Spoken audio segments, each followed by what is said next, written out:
Hello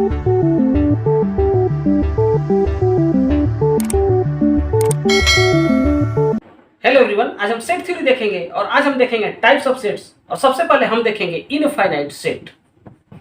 infinite set यानी infinite set हम किसे कहते हैं?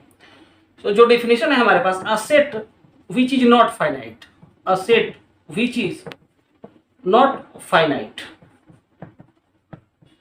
Is called infinite set, is called infinite set. वैसा सेट जिसमें एलिमेंट्स की संख्या जो है फाइनाइट नहीं हो उसे हम इनफाइनाइट सेट कहते हैं। A set which is not finite यानी वैसा सेट जिसमें एलिमेंट्स की संख्या फाइनाइट नहीं हो उसे हम इनफाइनाइट सेट कहते हैं। That is a set with never ending number of elements is an infinite set, is an infinite set. So यहाँ जो है a set which is not finite is called infinite set। वैसा set जिसमें elements की संख्या finite नहीं हो उसे हम इनफाइनाइट सेट कहते हैं। That is a set with never ending number of elements. वैसा सेट जिसके एलिमेंट्स का कोई एंड नहीं हो उसे हम इनफाइनाइट सेट कहते हैं। इसे हम एग्जांपल से देखें।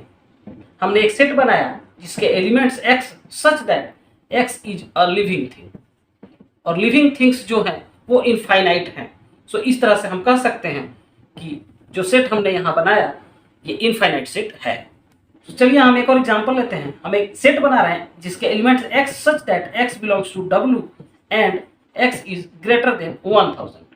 सो इस सेट के जो एलिमेंट्स हैं होल नंबर के सेट में बिलोंग करते हैं या सेट के एलिमेंट्स होल नंबर्स हैं, वैसे होल नंबर्स जो कि ग्रेटर देन 1000 हैं। सो इस तरह से इस सेट के एलिमेंट्स की जो संख्या होगी वो इनफाइनाइट होगी, क्योंकि वैसे होल नंबर्स जो कि 1000 से ग्रेटर हैं इनकी संख्या इनफाइनाइट होगी। सो इस तरह से ये सेट जो है वो इनफाइनाइट सेट है। सो अब हम देखेंगे super set. If a set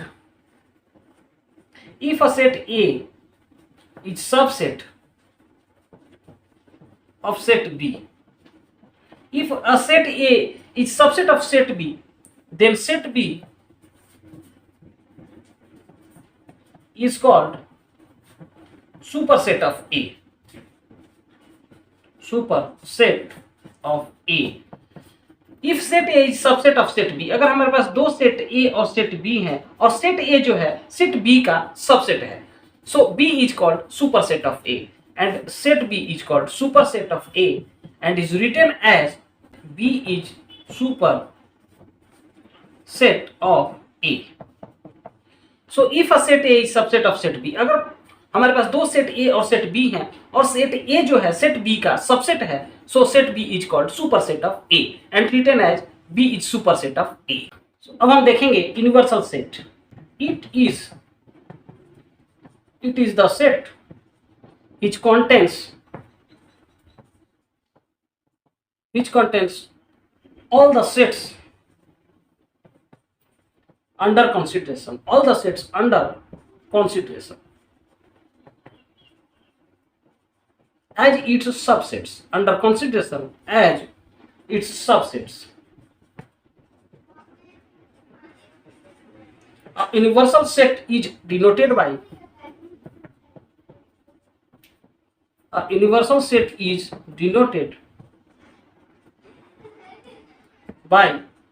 psi or u.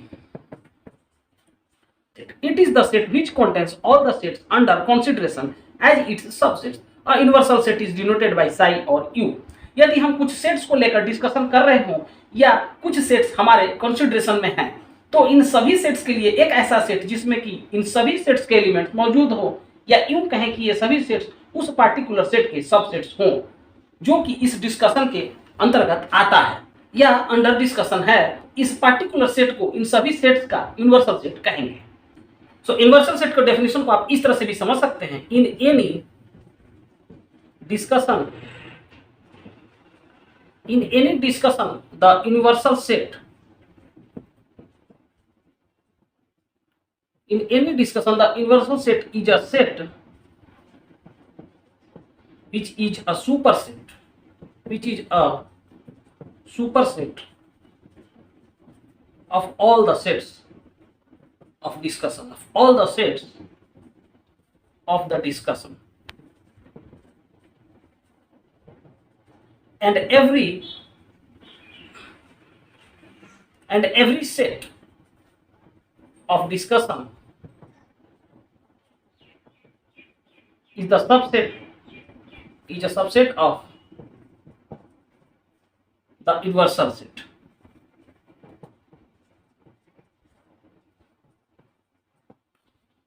तो चलिए इसे हम एग्जांपल से समझें।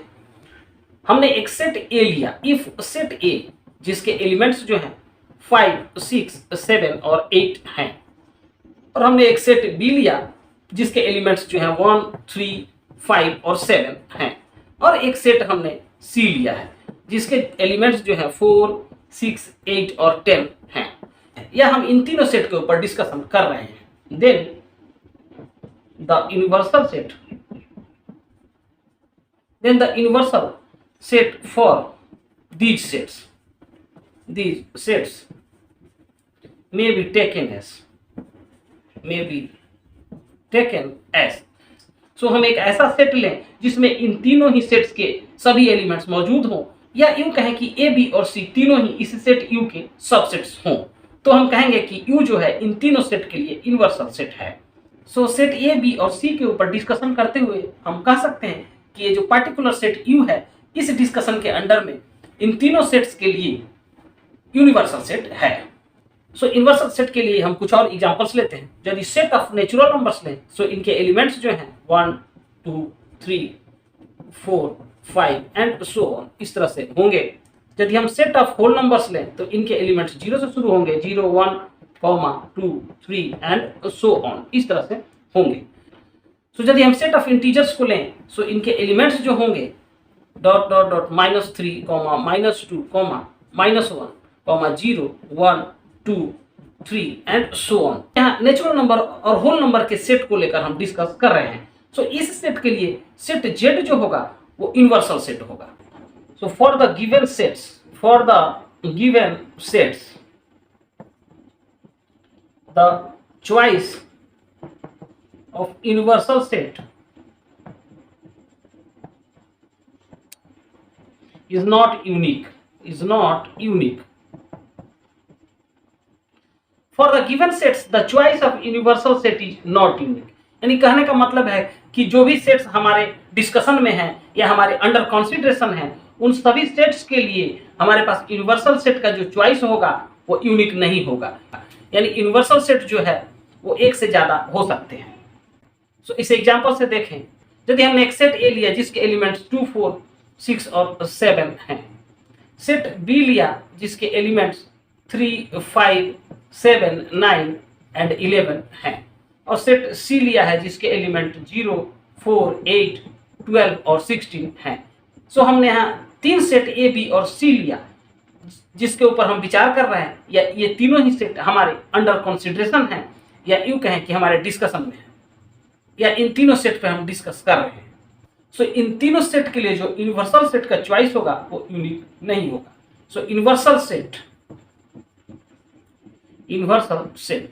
सो इस तरह से यदि हम लें x such that x belongs to w and x is less than और इक्वल टू 16, सो ये सेट जो हमने बनाया ये भी इन तीनों सेट के लिए यूनिवर्सल सेट होगा।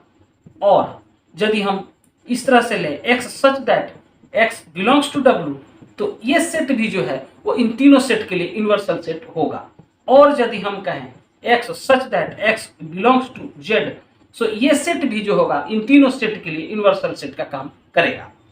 और x such that x belongs to z और x का जो वैल्यू है ग्रेटर देन और equal to 0 and less than 17, so ये सेट जो है वो भी इन तीनों सेट के लिए यूनिवर्सल सेट का काम करेगा। हमारे डिस्कशन के अंडर में आए हुए ये तीनों सेट्स जो हैं इनके लिए हमने यहाँ यूनिवर्सल सेट बनाया जो कि यूनिक नहीं है। सबसे पहले हमने एक यूनिवर्सल सेट बनाया, इसके बाद एक दूसरा यूनिवर्सल सेट, तीसरा और एक चौथा। इस तरह से हम कह सकते हैं कि for given sets the choice of universal set is not unique. चलिए अब हम देखते हैं complement of a set. The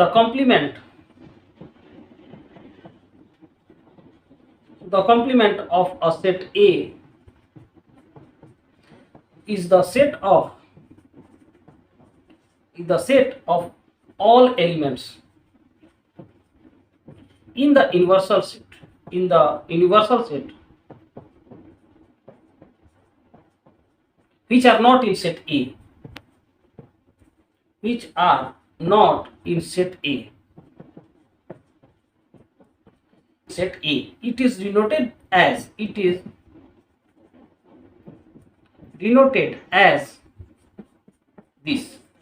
and is read as complement of A, और इसे हम कहते हैं A dashed. So the complement of a set A is the set of all elements in the universal set which are not in set A and it is denoted as A dashed. किसी set ए के universal set के वैसे elements जो कि set ए में नहीं हो, उनसे यदि हम एक सेट बनाएं तो इसे हम कॉम्प्लीमेंट ऑफ ए कहेंगे. सो चलिए हम कॉम्प्लीमेंट ऑफ अ सेट के एग्जांपल्स देते हैं. हमने एक सेट ए बनाया जिसके एलिमेंट्स 2, 3 और 5 हैं और इसके लिए हम एक यूनिवर्सल सेट ले रहे हैं जिसके एलिमेंट 1, 2, 3, 4, 5 और 6 हैं. जैसा कि सेट यू जो है सेट ए के लिए यूनिवर्सल सेट है क्योंकि सेट ए के सभी एलिमेंट सेट यू में मौजूद हैं. अब हम यदि कॉम्प्लीमेंट ऑफ ए लें तो इस सेट के एलिमेंट्स यूनिवर्सल सेट के वैसे एलिमेंट्स होंगे जो कि सेट ए में नहीं हो. यानी सेट ए के जो एलिमेंट्स हैं 2, 3 और 5, यदि इनको छोड़कर हम देखें तो यहाँ हमारे पास जो बच रहा है 1, 4 और 6. सो कॉम्प्लीमेंट ऑफ ए जो है उसके एलिमेंट्स 1, 4 और 6 होंगे. तो इस तरह से हम कह सकते हैं the complement of a set A is the set of all elements in the universal set which are not in set A. तो चलिए हम कॉम्प्लीमेंट ऑफ अ सेट को एक और एग्जांपल से समझते हैं. हमने एक ऐसा यूनिवर्सल सेट लिया है जिसके एलिमेंट्स जो है नेचुरल नंबर के सेट में बिलोंग करते हैं या इसके एलिमेंट्स जो है नेचुरल नंबर्स हैं and A is equal to, यदि हम एक सेट और लें इवन नेचुरल नंबर्स, यदि हम एक सेट और लें जिसके एलिमेंट्स जो है इवन नेचुरल नंबर्स हैं,